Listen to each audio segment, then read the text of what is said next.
Have you ever just felt like you didn't get what you wanted, but then you realize later you got exactly what you needed? In 2024, things didn't exactly go as I wanted them to go, but they went exactly how they needed to go for me to understand.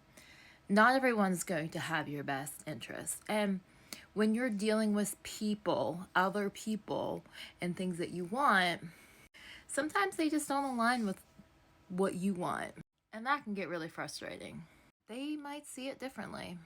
Sometimes people come into our lives to make us realize things that we didn't see.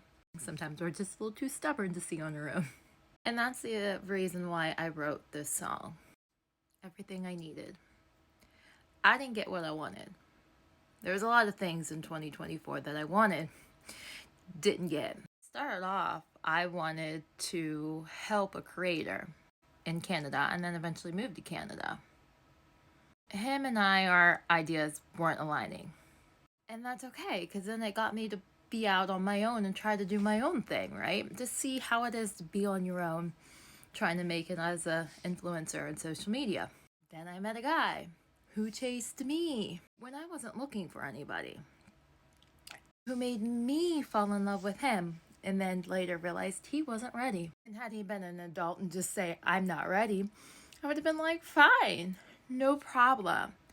But he had to be a child and cheat on me with like 12 women to make me want to disappear.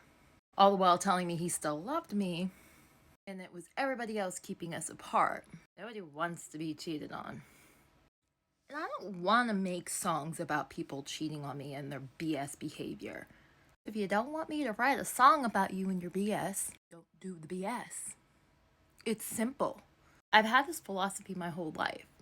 When I was just simply on here as a social media influencer, just talking and communicating with people. Before I was really out here publicly writing my music, I was just helping people heal because I studied human behavior and I understand human behavior more than most. That doesn't mean we always understand everyone's human behavior, because some of us just live on a planet on their own. And you're not always going to get along with people because we have this thing called an ego, and many of us don't have a healed ego. We have trauma that causes us to have our egos conflict with other people's egos. This is completely normal, especially if you haven't done the work and tried healing, especially if you like to avoid things. It's just not going to happen. You're going to be so immature to avoid things so severely. You're never going to grow in life. You're always just going to be stuck. And that's